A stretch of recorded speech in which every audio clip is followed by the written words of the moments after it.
Hello, and welcome back to another fun-filled, action-packed episode of Pet Squares, a geek's guide to the Beach Boys. I'm your host, Adam Marsland, and we are back on track, reviewing and getting deep inside the Beach Boys' recorded repertoire. There we go. Sorry, all you Francophiles out there. Anyway, there's no French here. We are talking about Summer Days and Summer Nights, the Beach Boys' second studio album for 1965. One a lot of people sleep on because it's between two of the crowning achievements of the band, Pet Sounds and Beach Boys Today, which was released earlier in 65. But do not sleep on this record because I happen to think it's an excellent and often overlooked entry into the Beach Boys discography, and we're going to be talking about why and all of the good stuff that is contained therein. But before that, we have a little bit of housekeeping to do, as we always do. First off, we had an amazing reaction to the last episode, our special hone-in on the origin story of the 6th or 7th Beach Boy, depending on how you count, Mr. Bruce Johnston. It's approaching 1,000 views as we speak. And I got a very special compliment from one Bruce Johnston, who was kind enough to send a couple of emails saying how much he enjoyed the episode and saying nice things about the show, and opening the door to perhaps helping out on a future episode where we delve further into his later career. So that's very, very exciting. I have interacted with some of the Beach Boys professionally before, but I had never had the pleasure of talking to Bruce, so this was really cool for me. And obviously, kind of makes the work worthwhile, as they say. So thanks very much, Mr. Johnston, for the kind words, and we'll be getting into Bruce's first foray into the studio with the Beach Boys in this episode. Second, and speaking of previous episodes, the Pet Squares minisode that came out several months ago called Did the Beach Boys Play on Their Records? Last episode, I issued a heartfelt apology for a minor error that was contained therein. I had said in the Beach Boys Did They Play on Their Own Records video that Dennis Wilson did not play drums on Fun Fun Fun.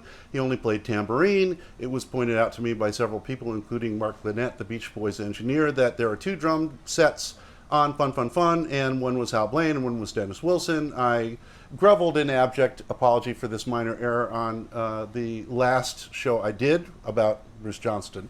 And some of the experts that I consult with on this show and who signed off on the prior video said, no. If you listen closely to the session tapes, at a certain point, Dennis laid down the drumsticks and played the tambourine, and Hal handled both drum parts.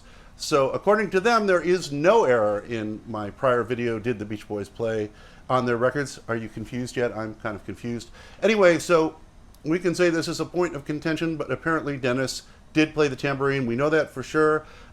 Interestingly, what shook out in this conversation is apparently there's a third drum overdub on Fun Fun Fun, and nobody knows exactly who did it, but based on who was in the studio at the time, it is believed it was actually Brian, and neither Dennis or Hal Blaine. So it may be that this is another rare Brian drum sighting on Fun Fun Fun, but irregardless, Dennis played on the record somehow. He banged something that didn't come out right. That didn't come out right either. Anyway, moving right along. Another thing is I want to thank the new patrons to the show, and I want to thank the old patrons, as I always do, and contributors for sticking with the Karma Frog 1 channel, as I've gotten more anal retentive about video making, and the videos have taken longer to get uploaded, but we've been rewarded with a substantial increase in viewership, for which I want to welcome all of you newbies. And it's a reason I wanted to get the new Pet Squares up as soon as I could. And also, I'm finally, as a gesture of thanks to all of your patience, going to be doing another Pet Squares bonus episode. I haven't done one of these in about a year, and I've needed to do one for about a year. This one will be covering Brian Wilson's Outside Productions during the year 1964, and I expect to be filming that later this week.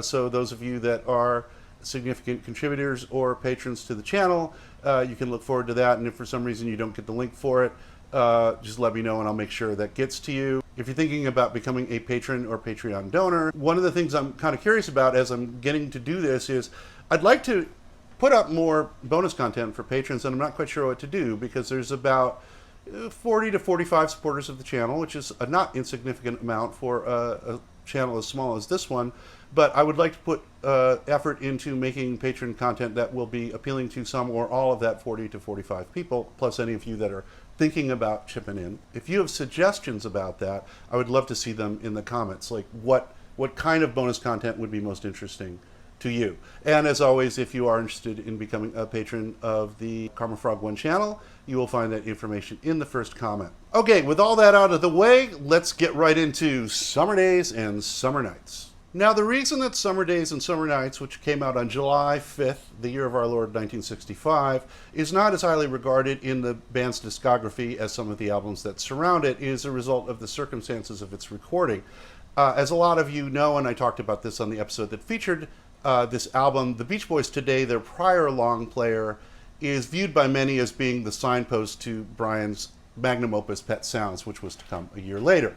So the more introspective themes and the dreamier soundscapes have gained widespread retrospective critical acclaim for said Beach Boys Today album. However, it did seem to translate into a drop in sales, and that made Capitol Records, the Beach Boys label, somewhat unhappy. So they encouraged the band to get back to what they were doing before, which is singing about sun, surf, cars, and girls.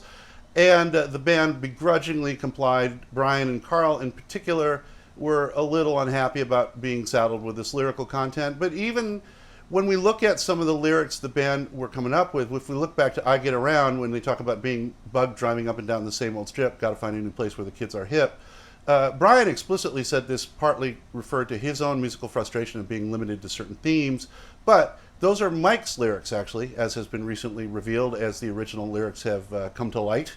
And so even Mike was sort of feeling that sense of restlessness, but definitely Brian and Carl were feeling a little constrained at this point. So one of the interesting things about the lyrical topics of Summer Days and Summer Nights is that even though it does kind of get us back to summertime concerns, as seen in the album cover, and which we'll talk about in a minute, and the album title, it's still, there's a bit of a travelogue quality to the lyrics. A lot of the songs are centered in geographical locations outside of California, or there's talk about people coming into California from other places. There's a couple of songs that follow the Surfing U.S.A. sort of travelogue format where we talk about, you know, girls in this place and amusement parks in that place.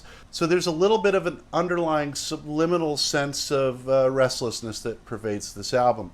All that aside, I'm really excited to talk about Summer Days and Summer Nights because I think this is a terrific album and it's widely overlooked because of the reasons I already said. This is a unique album in the band's oeuvre because it was in the midst of Brian's most ambitious experimental period, and even though he was asked to scale back on his lyrical ambitions, he didn't scale back on his musical ambitions at all. And in fact, this was the point in the band's history where his brothers started to really notice what was going on with Brian. You know, you would think they would have noticed before that, but, you know, I mean, they were busy. But some of the tracks on this album, particularly Let 'Em Run Wild, Carl and Dennis were kind of like, whoa, our brothers really got something going on here. So the instrumental textures continue to get more sophisticated, but what's significant about this record is if one could make a criticism about Today and Pet Sounds, and you know, they are great records, don't get me wrong, but they're a little woozy, a little softer on the edges. They're lacking in energy in spots. A dreamy, wistful soundscape for a lot of them, which, of course, looking back on it, we think that's great, but there is a sort of loss of focused energy that was there in the Beach Boys' classic work.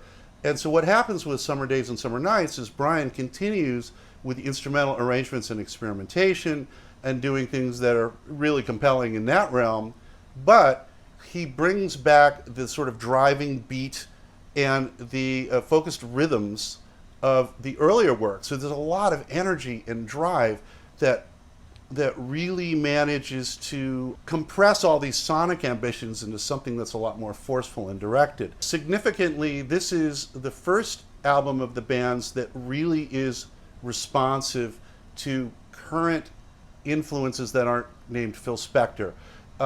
There's an overt Beatles tribute on the record, and it's very, very good. But even more than that, this is the first Beach Boys album that has any significant modern day, and when I say modern day, I mean for them, mid-60s, R&B influence. Now, the Beach Boys are one of the whitest rock and roll bands that ever breathed air. Brian has said as much. He said, we are a white band, we sing white. My influence is Barbershop and Four Freshmen and stuff like that. But that doesn't mean that the band were not responsive to or aware of black music. Mike in particular and Bruce Johnston also were big fans of 50s R&B music, doo-wop, things like that. But Carl was really tuned into the sounds of the mid-60s, Motown, and especially Stax, the stuff going on in Memphis.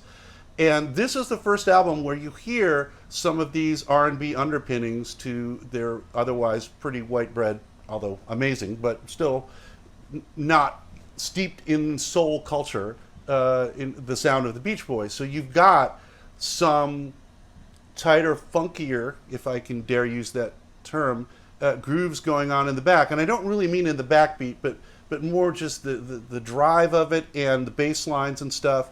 And so you hear throughout this just more intense rhythmic focus to all the instrumentation. So for me, personally, this is a personal favorite album. And in some ways I enjoy it more than Today or even sometimes Pet Sounds. I'm not saying the album song for song is as strong. I mean, clearly there are more, I don't want to say throwaway tracks, but some of the tracks certainly have less compositional ambition, but the way they're performed, the way they're played, it just really works for me. It's got everything. There's the tighter sonic palette, the driving rhythms, the thick vocals, and also I'm really fond of the use of vibraphone on this album. I love how that works with the overall sound. I really like the sound of the vibraphone, so that really does something for me. That's just, where I'm at, but I love this record and I'm happy to talk about it. Now, another thing about Summer Days and Summer Nights that's, of course, very significant is the arrival of Bruce Johnston. And we talked about this extensively in the last episode, of course, because it was about Bruce. But we didn't really talk that much about his impact in the studio once he joins the band. And he wasn't expecting to be part of the studio band or become a permanent member. But once he got in with the band, they just threw him right in there. And there's an important thing to understand about Bruce brought a lot to the table that they didn't already have, and it's not immediately obvious because you think, well, he's another California guy singing surfing knockoffs. What's new there? But anybody that has studied or listened to bands that have great harmony vocals know that a lot comes down to the individual tones of the singers that comprise the harmony blend. A lot of bands that we don't normally think of as great harmony bands, but were. I'm thinking of bands like Yes or Huey Lewis and the News, with very thick harmonies. They had in Huey Lewis in the latter band and Chris Squire in the former sort of a grainier texture in the lower register, and that really helped achieve the blend. And in the Beach Boys, that was Dennis Wilson, who had this kind of thing going on. I mean, it wasn't that raspy in the 60s, but still he had more of a breathy sound to him. And then you have Mike that's got the kind of honking baritone, ba ba ba ba ba. You've got Al with a very cutting sort of trebly voice. You've got Carl with a it's terrible Carl, but you get what I'm saying. He's got a softer tone. And then Brian kind of could shift tones, so he could be sort of tender and rounded in the mid to lower registers, but on the upper register he tended to be what Murray would derisively call shrill, and he was kind of shrill. My own voice, although I'm nowhere near the falsetto singer Brian is, but I have that same quality. I have a really kind of resonant voice in the lower register, and then when the higher I get, the harder it is to maintain a sweet tone. And Brian could sing pretty sweetly up in the upper register, but when he's really, really high, it's got the kind of piercing quality to it. Now Bruce, on the other hand, could sing super high without compromising that tonal quality. He could sing really, really high smoothly. And he had a very round, smooth, some would say bland, but he had that kind of tonality to his voice. And Brian only had one other singer in the blend that had that smooth tonality, which was Carl. And Brian, as I said, could do that in the mid registers, but not so much in the upper register. Now he had another upper register singer that could sing as reliably high as he could, but with a different, softer tone. And that opens up a lot of possibilities, and we'll see the way as we go into this album, into Pet Sounds, Brian would start tag teaming with Bruce. He started using Bruce right away. We'll get into this in the first song, where he just went, okay, this guy can do this. He'll do this, I'll do this, and we'll have two people that can sort of lead the charge on the top of the vocal register, it would open up a lot of arrangement possibilities for the band, both with the increased number of parts, the increased tonal scheme of the harmonies, and just being able to do more different things because Brian had someone he could hand off to. And this is also significant in terms of playing because, as we talked about before, contrary to popular belief, the Beach Boys were still performing most of the instrumental tracks on their records up to the beginning of 1965. Now, at the beginning of '65, when they did the Beach Boys Today album, it did shift into what we commonly believe happened, sort of the common trope that the Wrecking Crew did it all. And they didn't do it all, but they did do quite a lot of the tracking. But the band still had their hand in there. But what happens now is with Bruce, Brian had a studio level keyboard player in the band. Bruce was a better piano player than Brian was, and his touch on the organ was so good that Hal Blaine singled it out for praise in his autobiography about the Wrecking Crew. So Bruce was that good of a keyboard player. When we think of Bruce's keyboard playing to the extent that it's featured on the albums, we think of the stuff that happened later, like on The Nearest Faraway Place or Disney Girls or Endless Harmony, where it's kind of that woozy, Fender Rhodesy, very lush, kind of, drift away kind of piano playing, very easy listening, that kind of sound. But if you listen to Bruce's early work on the solo album he did with Delphi and the kind of party record that he did, you'll hear he was actually a pretty raucous player, could really bang it out. And so he could play with that delicacy, but he could also play with the kind of authority that we've come to expect with Brian's playing, but with a bit more finesse. So what we see on this album is Bruce right away gets heavily involved in the instrumental tracking. Carl's still there on lead guitar, but Brian now starts to move a little bit back to bass. And the marginalization of Al and Dennis in the studio that began to happen with Beach Boys Today, it kind of continues with Bruce's arrival, because now Brian, if he wants to keep the things in-house with the band, I love Al and Dennis, but they were not on the same level instrumentally as Brian, Carl, or Bruce, and certainly not on the same level as the Wrecking Crew. So on this album, Dennis is still playing a bit, but Al, I think, is only confirmed to be on one track. I could be wrong about that, but I think that's it. And part of that is because now they got Bruce. So even if it's the band cutting a track, they don't really need Al and Dennis as much because they've got Hal Blaine to cover Dennis, and Bruce is there to cover Brian, so Brian can do whatever he thinks needs to be done, and we'll see that on these tracks. But Bruce's impact is felt in another couple of ways. As I said in the episode about him that preceded this one, Bruce had been an industry insider for a long time, and he was able to give a kind of global feedback to Brian that the other guys didn't really have enough history in the business to do. And I think Brian really valued that. You can tell that on the session tapes. And Bruce made a couple of crucial suggestions to Brian. One is that he recommended that Brian include the single version of Help Me Rhonda, which had been included in different form on the Beach Boys Today album, and in its subsequent re-recording became a massive hit. And Bruce suggested just put it on the album again, put the new version on the album. It'll help sales. And he did, and it did. The second thing that's very significant is Bruce was a staff producer at Columbia prior to joining the Beach Boys, and he still kind of was, officially, even though I don't think he had that much time over there anymore. But he and his partner, Terry Melcher, had discovered a prototype 8-track machine hidden away in the Columbia Studios facility. Apparently they just said, "Oh no, you don't want that, that's garbage, we're going to throw it out." And they said, no, let's take that. Because in 1965, 8-tracks just didn't exist, basically. And the Beatles had a similar experience at Abbey Road. The technicians had an 8-track hidden away somewhere, if I recall my Beatle history correctly, and all you Beatle maniacs don't shoot me if I've got this wrong, but I believe they had the same experience, but that was around 1968. So to have an 8-track in 1965 was a very big deal. So Bruce tells Brian, "Hey, we got an 8-track over at Columbia. When you're done cutting your basics at Western or Gold Star, or wherever the heck it was, why don't you come over to Columbia and do your vocals on the 8-track?" And, Brian was like, say no more, zing! And so, starting with this album, the band would cut their vocals on the 8-track. They would have, I'm not sure of the exact thing, whether it was all, I think it was all mono. They would take they'd have one track of the band, put it on the 8-track, and then 7 tracks for vocals. And, I'll check and make sure that's correct. But, it was 6 or 7 tracks for vocals for sure, and also whatever random instrumental overdubs they wanted to do.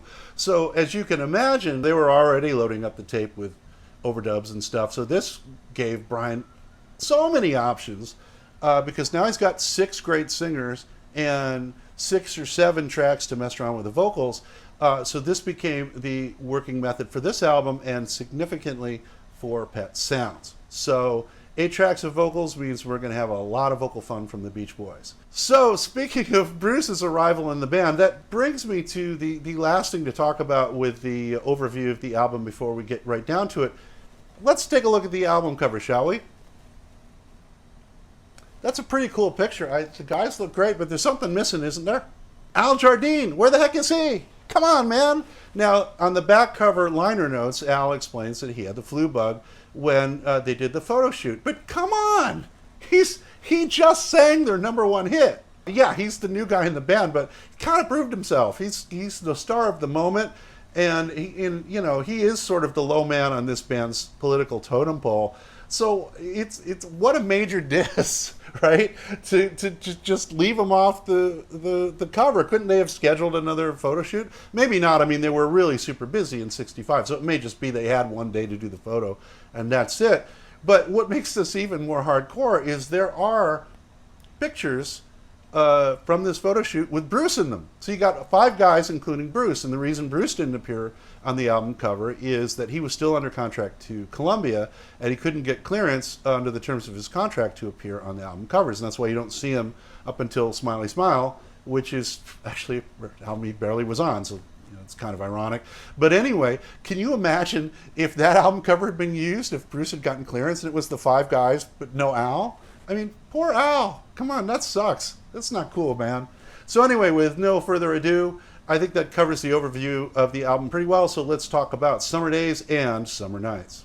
And before we get into the first song, I want to acknowledge the significant help and contributions of Beach Boys Sessions expert Craig Slowinski and his team in feeding me the instrumental credits for this album. Much of this information, albeit slightly outdated form, is on the web at beachboysarchives.com, which is a website Craig Slowinski himself put up several years ago. It contains very in-depth breakdowns of some of the session tapes. It also has the only transcription I know of on the web of the infamous Murray Wilson meltdown during the Help Me Rhonda sessions. We'll be talking about that a little bit later in the show.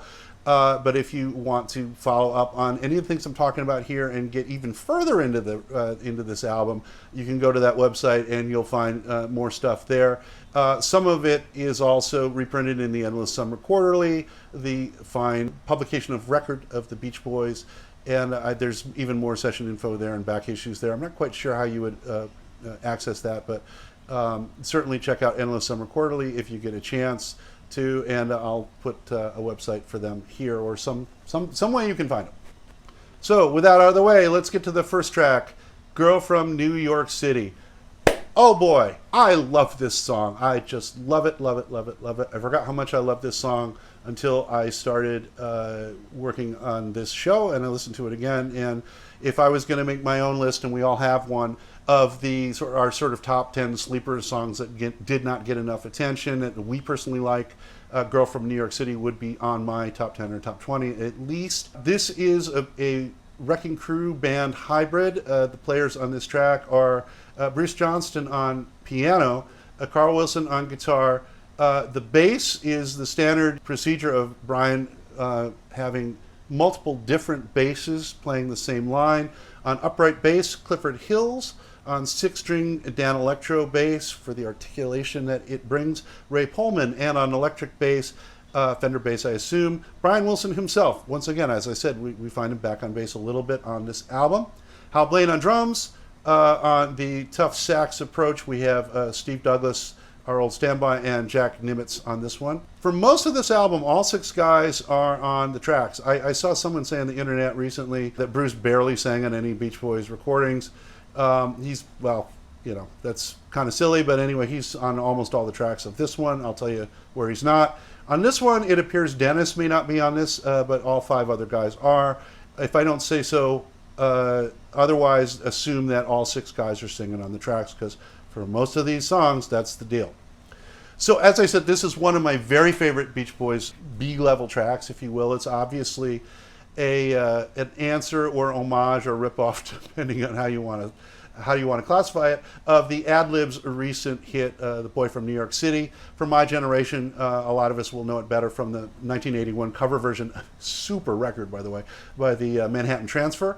But all that aside, this song does somewhat borrow from the riff from that song, but takes the energy up quite a bit. That song had kind of a kind of vibe to it. This is just like it's got a lot more energy to it. And remember, I was talking about there being a little bit of an R&B vibe to some of these songs. You start to see this right here. In fact, this song is in a way a signpost to the Wild Honey album, and you'll see this on a couple of other songs on this album, where you start to see some surprising R&B leanings with the band, and that would find full flower in '67 when they cut Wild Honey.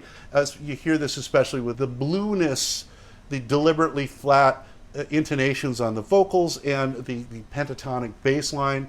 But the biggest thing about this song that's noticeable is Bruce, front and center, gets the sky-high falsetto part on the choruses. Brian hands it right off to him, and it's sensational, spine-tingling. He gets way up there, and it's triple tracked, by the way. It just drives home that chorus. But that whole chorus, the modulation that happens, let me back up quickly. The song itself is not that complicated. There's not that many lyrics to it. They don't do anything too surprising. It's basically the 1-4, then the 7 of the 1 chord progression that Brian did come back to a few more times, and it's basically that, and then modulated up a whole step to the chorus. But the way it is done is so exciting. You get to that chorus, and you've got all these things going on. You got that very high, confident, smooth falsetto from Bruce kind of arching through the background. You've got that doom, doom, doom, doom, doom, doom, going with a bass line. You've got, if you listen, a really funky rhythm from Carl. This is the first time we hear any sense that he's heard the Stax records that we know that he was into. That he's bringing a little Steve Cropper to this track, and we haven't heard that from Carl until now. You've got the sax, as it does throughout this album, bringing a toughness to an otherwise kind of the combination of instruments has the potential, as it sometimes did in today, to get a little too lilting, maybe a little too dreamy for rock and roll. I'm not saying it's bad. I mean, some of you will be like, I love that. Of course, I love it too. But the sax on this record, and Steve Douglas and the other guys honking down the bottom, gives all these tracks a grit and a bottom to them. And that and the driving rhythms, you got the same set of instruments you do in Pet Sounds and to some extent on Today, but there's more drive, there's more rock and roll, there's a little more soul to all these tracks, and that's what I love about this record. In fact, the way it starts, you think about it, it's a really kind of funky little sax thing, and then like it's quarter notes on the hi-hat, which is the kind of thing we'd expect from, a heavy metal band from the 80s. That's kind of not a Beach Boys thing, but here it's just, but there's a reason that heavy metal bands use that trick. It's a great way to get you into a song, and so right away you're right there. And then you got the dun dun dun dun dun, the Bruce's piano just pounding, and right away you're just like, I'm right there. And then when it modulates up to the chorus, then it's just like, wow, an explosion of sound. That's the kind of thing that I find really compelling, and I just love this song. Oh, I love it. Something I meant to say in the intro, and I didn't, but I'll say it now, is if you listen to the session tapes, you hear some of the other guys in the band, Bruce not surprisingly, but also Carl, giving Brian production feedback, suggestions, sometimes slight challenges, not in counterproductive ways, but both Bruce, because of his experience with Columbia, and Carl, because he's been watching Brian for so long, and Carl, one of his sort of hidden personality traits, because he's a pretty mellow and sweet guy, was he's also kind of stubborn and kind of knew how he thought things should be. And so Carl was adding production suggestions quite a bit on this record, and we hear this on the session tapes for this very song. So it's interesting because even though the other guys would be sidelined on Pet Sounds, you start to hear the beginnings of how the production team would cohere once Brian started to retreat. And you got Bruce, who already was a producer, and you got Carl, who'd been watching Brian all his life, and they're starting to not take the reins, but pull a little bit at the sides. And so there's a little bit of production help on this record from Bruce, Carl, even Dennis in some spots. So that's pretty interesting. So you hear that on this the sessions for this song. One last thing, I had said that this song in particular is a signpost towards Wild Honey. Interestingly, in Greece, it was used as the B-side to Wild Honey, the song, when it was released in 1967. So someone in Greece, at least, saw the connection and put those songs together. So kind of cool. Girl from New York City was written by Brian Wilson and Mike Love. Mike is co-credited as lyricist on most of the songs in this album. You can pretty much assume it's him and Brian writing the lyrics unless I say otherwise. What seems to have happened around this time period, based on all the information I've been able to gather, is Brian would come in with these songs, the music all thought out and the lyrics half written. And he would expect that Mike would tinker with them, add lyrics, change things around. So just as with the Beach Boys today, it does seem like a lyrical collaboration with Brian and Mike. And with the recently released original lyrics of I Get Around, we can see that this actually worked out pretty good because Mike's lyrics were stronger, even though Brian had already had basically the idea for the lyrics. He already kind of knew what it was going to be about and kind of how it was going to go. But Mike tightened it up, added better. He found the holes in the structure and filled them. And so it seems like that songwriting collaboration was still firing on all cylinders at this point, but this would be the last time that would be the case until the Wild Honey album in '67. Mike would shortly be sidelined as lyricist for the Pet Sounds project. Next up, we have Amusement Parks USA, and when people think of this album as being sort of a regression in the band's progression, a retreat to Fun in the Sun themes and maybe repeating ideas that they'd already explored, they're looking at songs like this, which is a pretty blatant merging of the county fair song from their first album with Surfin' USA, Amusement Parks USA. And it has the same kind of circle the world and list a lot of geographical locations, this time amusement parks, that Surfin' USA had going on, and it has the same kind of carnival mini skit in the middle of the song that County Fair did. So it's a bit of a retread, but it's certainly a more fully developed and instrumentally interesting track than either of those songs. And it's not without its own innovations, and we'll talk about that in a minute. But let's get into who played on the song. There are no Beach Boys on this track. It's entirely the Wrecking Crew. On Hammond organ, we have Mr. Leon Russell, the legendary. On guitar, we have 12 strings, Billy Strange, 6-string, the late great Jerry Cole, electric 6-string bass, Carol Kay, upright bass, Chuck Berghofer, another person I've had the privilege of performing with, Julius Wechter on tambourine, Hal Blaine on drums and timbales. He's playing with brushes on this, which explains why you can barely hear the drums. I'll talk about that in a minute. Steve Douglas and Jay Migliori, this time on the saxes, some sound effects from, I assume, Capitol's tape library, and all 6 Beach Boys singing. So once again, this has, as I said, the travelogue format of Surfin' USA, except this time we're talking about amusement parks. Interestingly, many of the amusement parks that are mentioned here closed almost immediately after the release of this album. A coincidence? I don't know, but let's go through the list.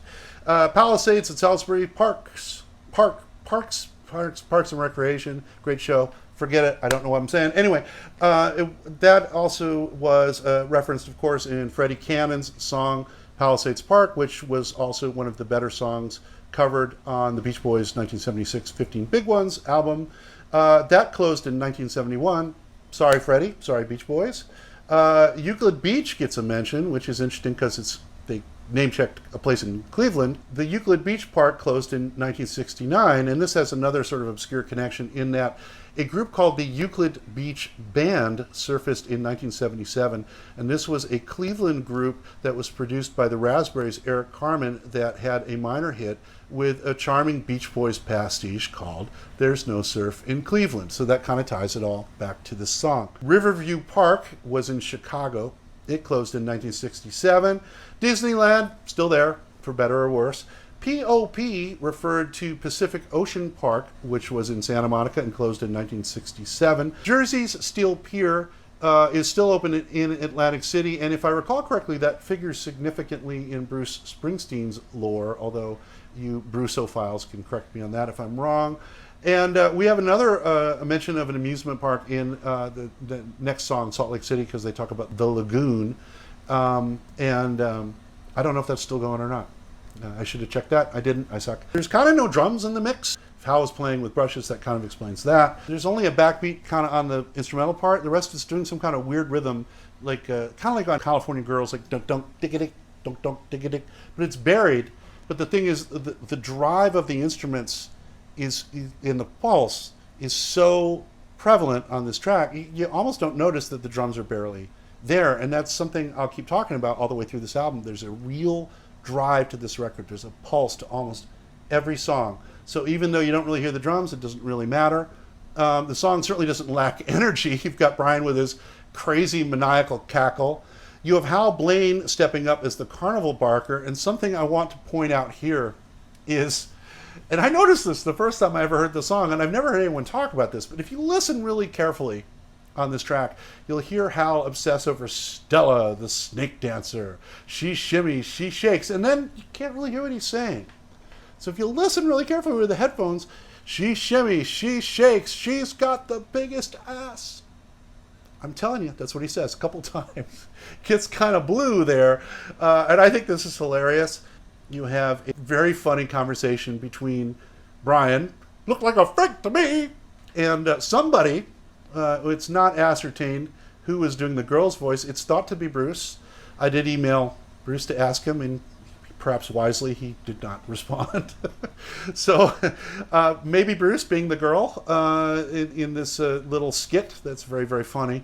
But speaking of being blue, I want to call attention to one lyric of, I think, of Michael's. He says, watching girls in the air can really get you bad. What's that mean? I know it puts a visual in my mind that I don't want to be there. That I certainly don't think should be discussed in a song. So anyway, whatever that really means, I think problematic, Michael, problematic. Anyway, so getting off that topic, on the reverse side of the gender politics, we have this very interesting couplet where Mike says, at first you'll be a chicken on the jackhammer ride, but Brian counters reassuringly, but you'll do it with a girl sitting right by your side, implying that our hero is scared of this ride, but his girlfriend will protect him. It's okay. There's a girl there. She'll protect you. So you kind of have both sides of the Beach Boys' very confused gender politics often. So I find those lines disturbing / hilarious. Anyway, once again on this track, the sax is bringing the snarl, bringing the rock and roll vibe to it. But there is something else I want to talk about real quickly that, again, I probably should have talked about in the intro. We have on this song and on the last song our standard Mike, well, not on the last song. The last song is Mike, and then Brian's leading the chorus response vocals, so you still have Brian kind of doing the chorus thing he does, but with Bruce taking the falsetto over him. But here, and a lot of the other songs on the album, we have the standard issue Mike, Brian, back and forth format that we've come to know and love from the Beach Boys records up to this time. But let's remember, Brian had retired from the road, and you could make the argument that with today, that was too recent a development to really adjust the strategy of how the vocals were arranged. But if you think about it, Brian was continuing to dominate the band on lead vocals, and he would do even more so on Pet Sounds. So you have the band now going out without Brian for the most part. Brian was now only doing TV appearances in certain specific gigs like the Hollywood Bowl show this year or the attempt at a live album in Chicago in the spring. But mostly you would have Al or Bruce attempting to do a Brian imitation and doing an okay job. But it's one thing to imitate Brian's backup vocals. It's another thing to imitate the persona of a lead vocalist. And Brian continuing to be front and center as the delivery mechanism for these tunes along with Mike kind of put the live band at a pretty big disadvantage. And a commenter was the first to bring this up, and I want to thank them for pointing this out because I think that's a really good point that, when we talk about Brian's retreat from the band to make better and better work, we always tend to look at that through the prism of the work that he did and how great it was. And we tend to not be as sympathetic to how the position that put the band in and why the band was not as supportive moving forward. But there are a lot of hidden reasons why they had some justification for that, and this is one of them. Now, granted, Brian had just put Al Jardine on a lead vocal successfully, and he was about to start featuring Carl. We'll talk about that a little bit later. But Brian was still taking the bulk of the vocals with Mike. So when people went to see the band, they'd want to see Brian, because he was still singing the songs.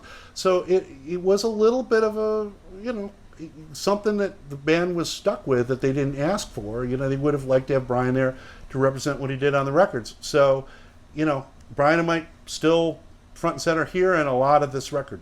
Next up, we have Then I Kissed Her, which is interestingly one of two songs that were intended for this record that Brian initially recorded with the Wrecking Crew and then did new versions with the band. And that's kind of interesting. I don't know if that was because he preferred the more stripped down sound of the band or if this was a political move designed to make the band feel more secure and included, as he had early in the year started to turn more and more into session players. I don't know the answer to that question, but the band certainly did a fine job on the track, which consists of Brian on piano, Carl on guitar, Dennis on drums, Ron Swallow, their roadie, playing tambourine, which he had done on the prior album, does a lot on this album as well. There's some question as to who did the castanets and the organ. The organ, at least strongly, is suggested to be Bruce. It would make sense since this is the same instrumental lineup they had tracked with at their prior session. But there's no clarity on the session tapes as to who it was. And at some point, Brian refers to this anonymous individual as Jack. Now, Jack was kind of a generic thing to call a guy at the time. Hit the road, Jack. It's the same as Buddy or Hey You. So that doesn't mean the person was Jack. It could have been Bruce, but it also might have been legendary LA session player and arranger Jack Nietzsche. So there's a chance Jack Nietzsche's on this recording, or Bruce, or possibly both. We don't know, but that's where we're at. If we find out in the interim between me recording this and it being released, I'll put it up there. But at any rate, the biggest influence on this track is, of course, Phil Spector. This is a cover of a Phil Spector song co-written with Ellie Greenwich and Jeff Barry. It had originally been done by the Crystals in the gender-flipped title of Then He Kissed Me. It actually makes a little more sense lyrically that way. But Brian doing another Spector cover, and as I said, oddly opting out of using the Wrecking Crew for his own band. This wasn't released as a single at the time, but in 1967, when there was a long gap between singles as the band's Smile album was being not finished, it was released in England to coincide with their tour at that time and went to number 4, so it was a big hit. They, not surprisingly, having figured out what they had in Al Jardine, immediately put him back on another key track. Al, must be said, vocally knocks it out of the park on this song. It's brash, slightly Buddy Holly inflected, very early rock and roll kind of cutting tonality. Just, if you listen to his singing on this track, it's fantastic.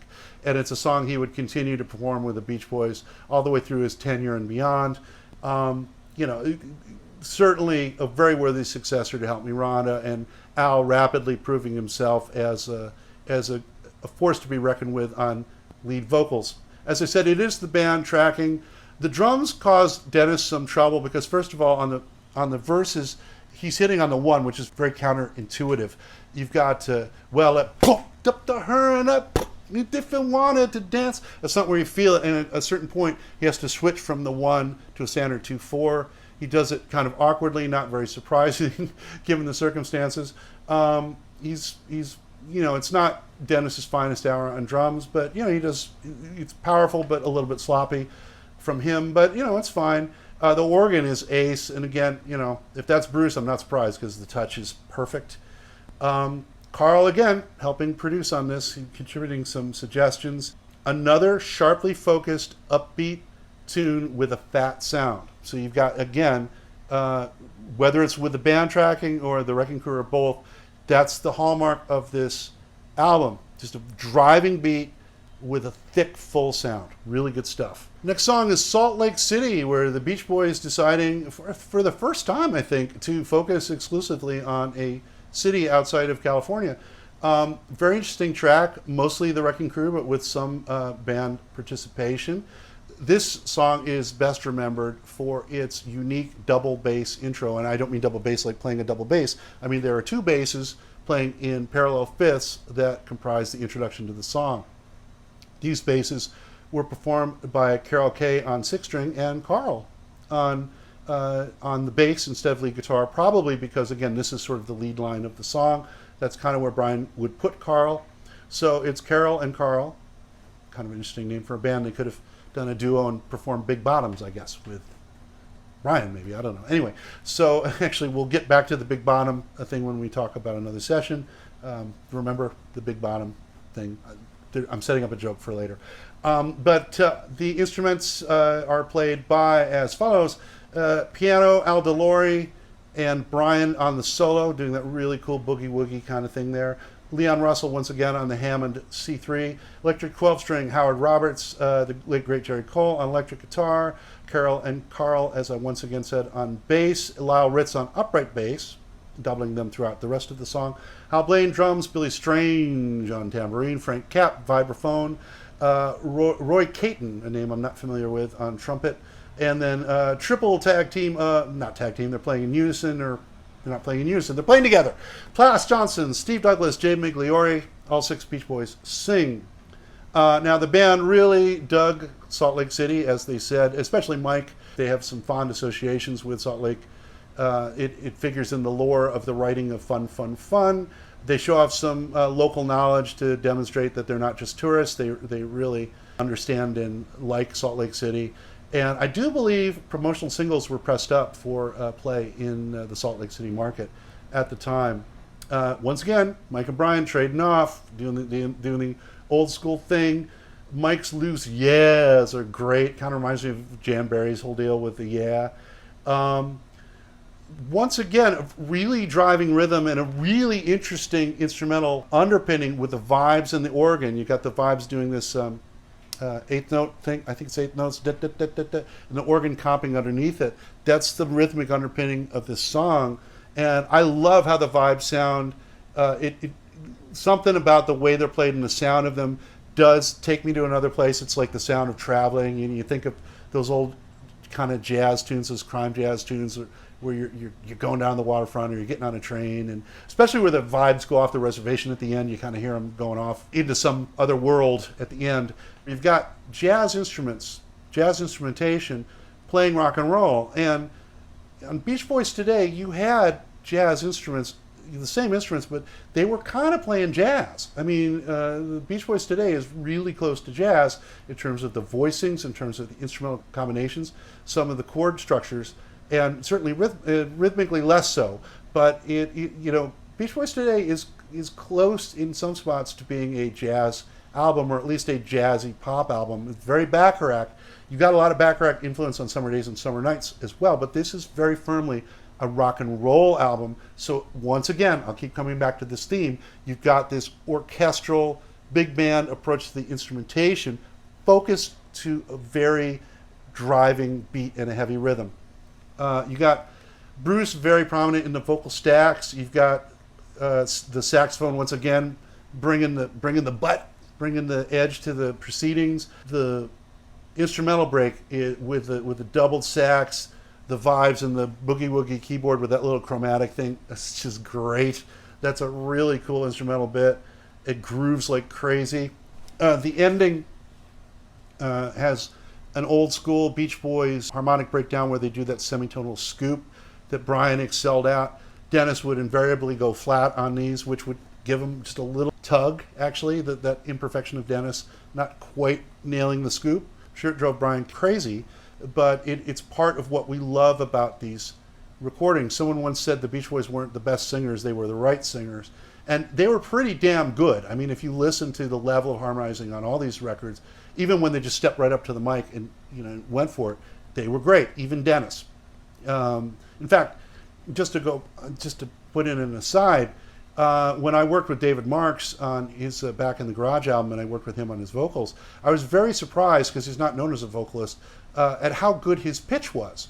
And I mean, he's a little limited in range, but his tone and pitch were, you could tell, a lot of inexperienced singers will be a little flat, a little sharp, but his pitch was excellent.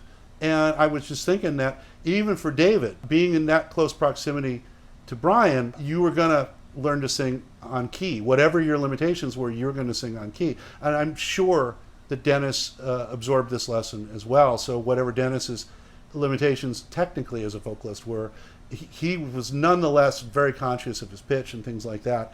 And don't make the mistake of undervaluing any of the guys that ever passed through the Beach Boys. Whoops, psychedelic.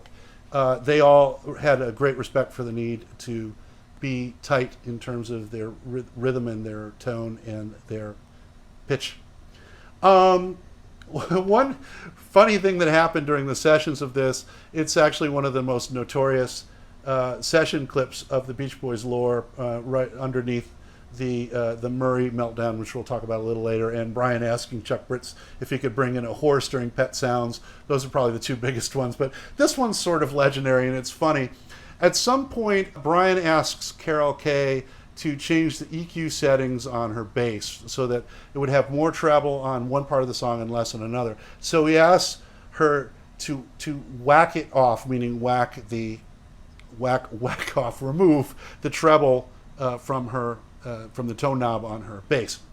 And so at some point this gets corrupted to whack off, which causes great hilarity in the all male but for Carol session crew. And then it just so Brian starts telling Carol, just whack off, and then all the session musicians start telling one another to whack off during the session. It's quite funny, particularly if you're 12. But anyway, you can hear when Brian was with the Wrecking Crew guys, things were a lot more relaxed than the sessions with the band. That I must say, that seems to be a consistent theme.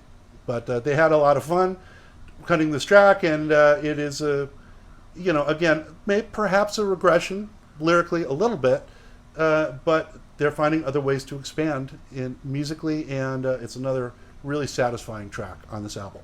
Next up, Girl Don't Tell Me. Boy, oh boy, a very pivotal track in the band's history. A lot to talk about here. This is a Brian Wilson solo composition. He actually thought it up while he was on his honeymoon. Let's consider that for a moment. Brian's on his honeymoon and he's thinking up songs. Okay, fine, Brian. Anyway, so Brian and Marilyn, his wife, I think they might have been up at Lake Arrowhead. I don't know why I'm thinking that. It could have been Timbuktu for all I know. But they had no recording equipment there, sort of portable recording equipment not being very common in 1965. So Brian had to sort of carry the idea around in his head until he got back, which, again, honeymoon, Brian, honeymoon. But anyway, whatevs. So this is lyrically a solo Brian composition. Some interesting lyrics to talk about here. I'll get to that in a little bit. This is the band. It's Bruce Johnston on Celeste, Carl Wilson on guitars. Apparently not Al, but apparently Brian is playing some guitar on this.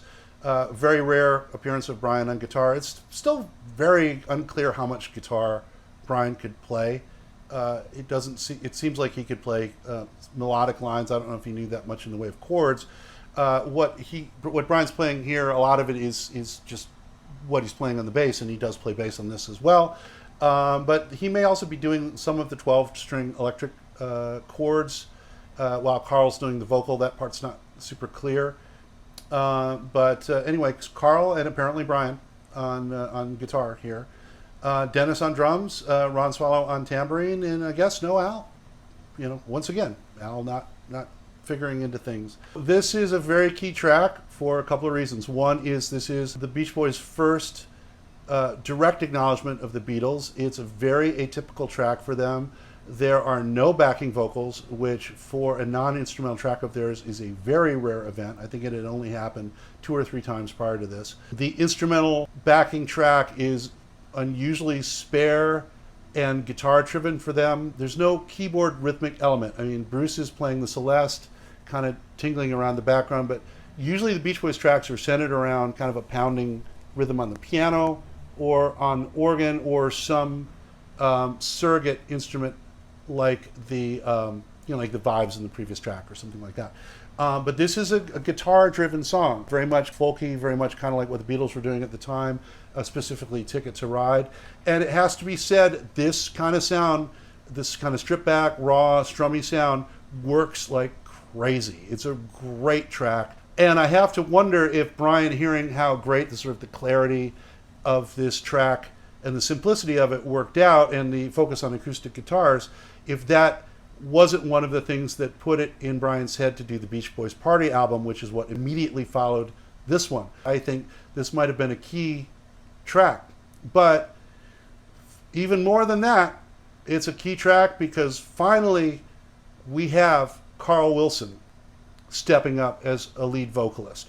Now, he had done 1.5 songs before. He'd sung harmony on Louie Louie, and he had one solo track on Pom Pom Playgirl, which was so nondescript that for many, many years nobody even realized it was him singing. Carl sounds disinterested and like he doesn't really want to be there on that track. There's nothing about it to suggest that he had any kind of vocal greatness in him. Carl apparently wasn't that interested in being a lead singer. He liked his role as a guitar player and sort of second banana. One has to wonder if Brian didn't develop this song as a sort of a Beatles tribute to entice Carl into singing it, because Carl was a big Beatles fan. And in fact, Brian says on the liner notes on the back of the album that he was glad that he finally wrote a song Carl dug singing. So there's some indication that Brian custom arranged this track for Carl. They'd been playing together and singing together all their lives, but I have to think that nobody in the band really realized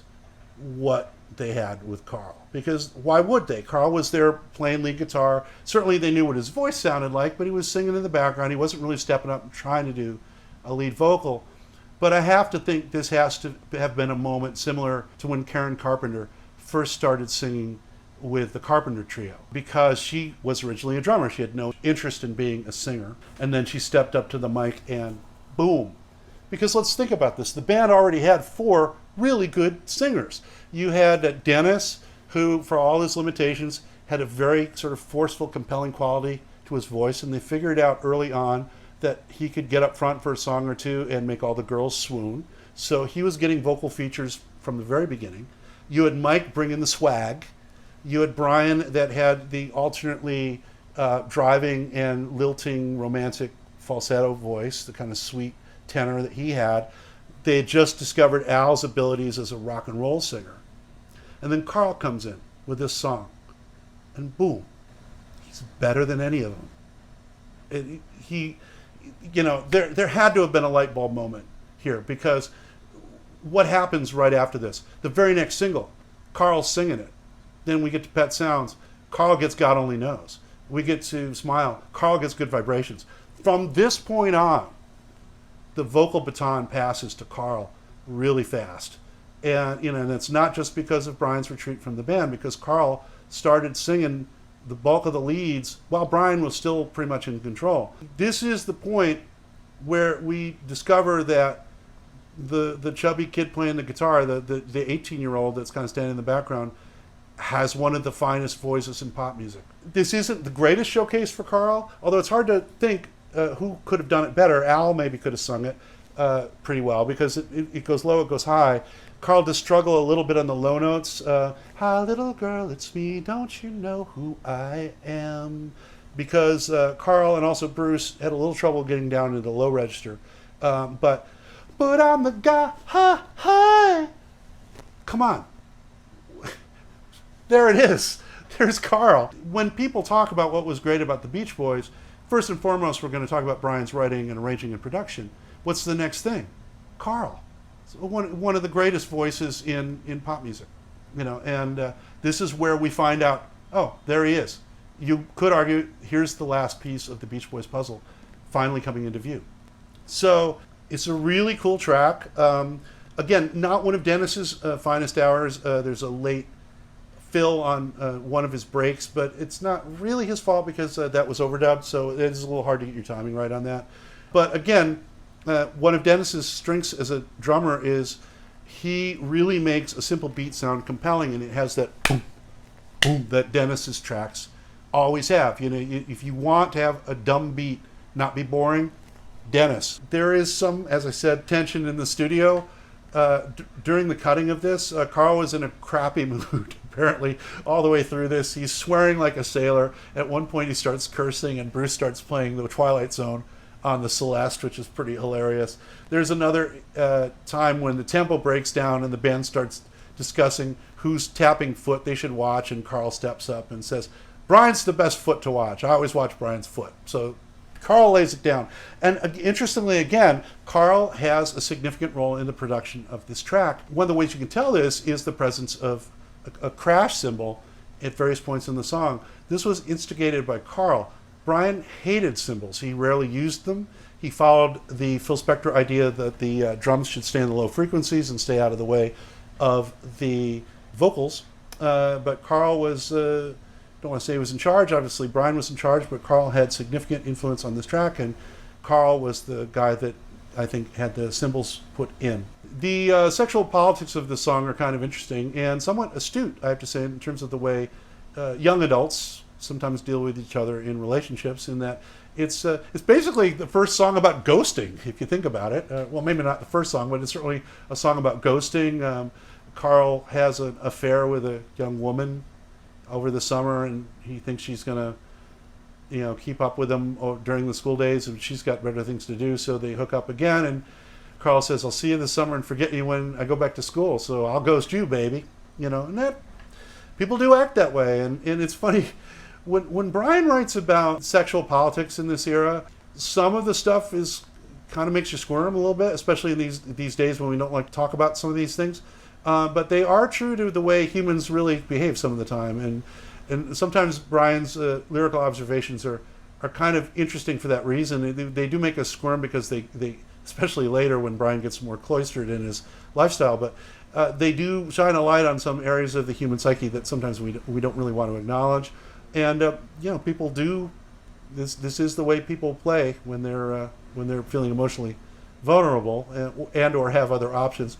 So, Girl Don't Tell Me, groundbreaking for its introduction of the great Carl Wilson and for its introduction of the concept of ghosting to rock and roll and popular culture.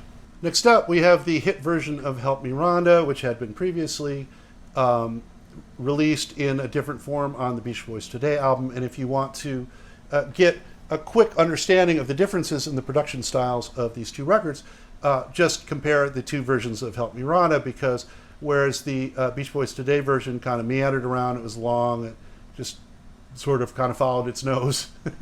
Nothing like that here. It's the same song, but with a faster, more driven, more tight arrangement. Once again, the Beach Boys Today version, kind of dreamy, kind of whatever, and this is just like, no, right there, rhythmic, driving, spearheaded by a fantastic vocal by neophyte Al Jardine. Rather like what happened with Carl, they realized very quickly when he was doing the session that they had a really great rock and roll singer in their midst that they had up until this point not utilized. Although they probably had a better idea of what Al could do because he'd been subbing for Brian for quite a while on stage, so it probably wasn't quite the revelation that Carl's vocal was. But certainly you can hear on the session tapes for Help Me Rhonda, first of all, having Al on his own mic instead of Mike, because usually the four guys would track around one mic or sometimes two, and then you'd have the lead singer on a separate mic, and they would all track together. Well, Al being so much shorter than the other guys, This actually made it a lot easier for the four guys to blend. Al would usually stand on a chair. Same thing Davy Jones would do in the Monkees sometimes for photo shoots or filming, because he was so much shorter than they were. So when they did the session, Al didn't need it because the mic could be adjusted for his height, and so Carl was the one that actually had to stand on the chair because he was the next shortest Beach Boy. So kind of an interesting thing there. Before I get further into the session, because there's a lot to talk about in the session, let's go through the instrumental credits. Once again, it's a Brian Wilson, Mike Love co-composition. Brian, this time on the Hammond C3 instead of Leon Russell. Carl Wilson and Billy Strange on lead guitar. Carl playing both 6 and 12, Billy on 12 only. Don Randy playing the bass line on the piano. Brian also playing the bass line at the end on the piano, also doing the piano solo. Al DeLore on electric piano, Larry Knechtel on electric organ. Ukulele, we have Barney Kessel on tenor uke. Guitar, we have 12 strings, Billy Strange, 6 string. Glenn Cabell, who, as you all know, was touring with the Beach Boys until fairly recently, is back on rhythm guitar. Carol Kay on electric bass. Unknown, who's on upright bass, maybe Lyle Ritz, who knows. Hal Blaine on drums, Julius Wechter on tambourine, Steve Douglas, Plas Johnson, Jay Migliori on saxes, someone named Louie on castanets. Could Louie be the mystery Jack on Then I Kissed Her? I don't know. Could it be Louie Shelton doubling on castanets? Who knows? Louie, we gotta go play castanets, is on Help Me Rhonda. Interestingly, for the new arrangement, Brian drops the prominent harmonica, which partly gave it its whole lazy floating down the river quality on Beach Boys Today. I discussed the great harmonica player that did that on the prior episode, so I won't belabor that right now. But going into the arrangement of this, I want to call attention to something that's a hallmark of some of these songs, and where Brian was starting to go is how many different melody lines Brian has going. Because let's think about how it starts out. We've got dun dun dun dun dun dun dun dun dun dun dun. So another one of these carefully written lead bass lines that we hear on this album. And Brian was a pioneer in terms of melodic, sort of lead counter melodic bass lines, and a direct influence on Paul McCartney. Paul has said so himself, and doing it well before Paul got into that. And if you listen to this, I mean, it had to be arranged ahead of time because Brian would have 2 or 3 bass players doubling the same thing. But all the way through this album, you'll hear the bass line doing its own, basically a lead melody underpinning the chord structure, which was also usually something kind of unorthodox. And then you've got the guitar figure, which is pretty hard to play, actually. He's starting to play in all these guitar unfriendly keys. I have no pick, I'm sorry. That's a very counterintuitive fingering. You know, it's not the kind of thing you can just pick up and play. Brian would do a lot of these, like in Pet Sounds. There's another, you know, wouldn't it be nice, dude?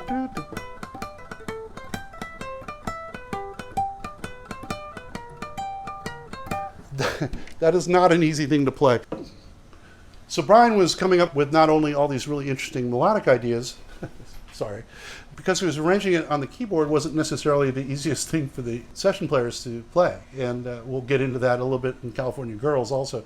But you have the bass melody and then the guitar melody, and then since you put me down, I've been out doing in my head. So you got 3 melodies going, like within a few bars of the song starting out. These songs are increasingly bursting with melodies and counter melodies. And we heard a lot of this on Beach Boys Today, and we're going to continue to hear it throughout this album and beyond. Once again, we have a really fat, lush sonic tonality, but unlike on the Beach Boys Today, driving rhythm, a tighter focus.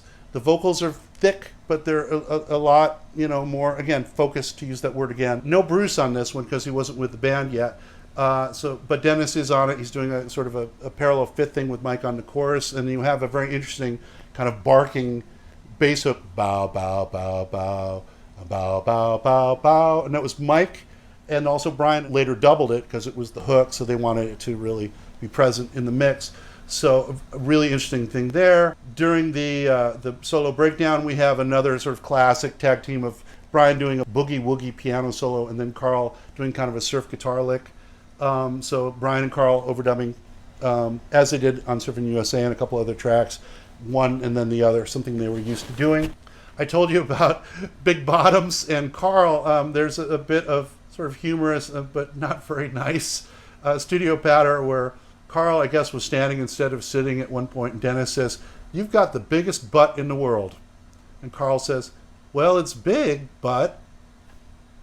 Anyway, sadly, the session was not all that lighthearted because buffs of the Beach Boys history will know that the sessions for the single version of Help Me Rhonda were quite fraught with drama, as it is the time and place where the infamous Murray Wilson Meltdown tape occurred. Now, what had happened is Al was in the middle of doing the second track of his lead vocal. In other words, he had already done the first track. He just needed to do what's called a double, basically saying the same thing again to strengthen the part. Brian had invited Murray to come down to the session sort of as a peace offering, I assume. Murray, if you'll recall, had been fired as manager from the band earlier that year. He didn't take it well. So in the interest of family peace, I assume, Brian said, "Hey, why don't you come down to the session?" Murray showed up with his wife, Audrey, the Wilson brothers' mom, and sadly was a bit inebriated.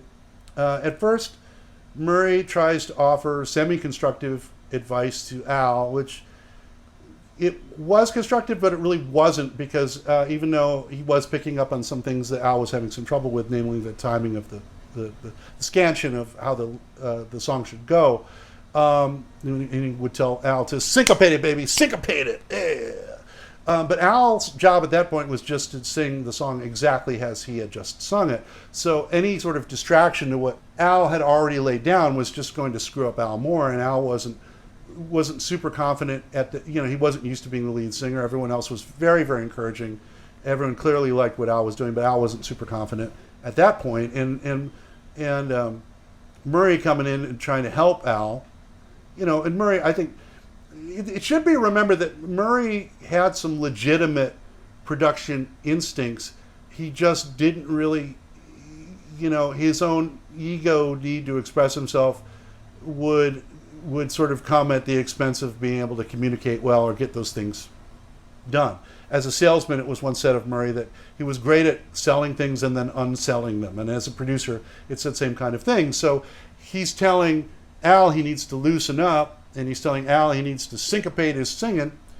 He's not completely wrong, but it's a counterproductive production note at that moment, and all it's doing is making Al more tense. So Murray's coming out, got his hand around Al, I guess, and saying, "Hey, babe, you got to sing like this, So Brian's just trying to get the damn track cut, and at some point he cups his hand around the microphone and says, "So okay, show him how to do it, Dad." And he says to Al, just do it the way you did it and dub it to the mono. He's telling Al just to sing it exactly the way you did it. Ignore my dad who's breathing in your face and telling you how to do this.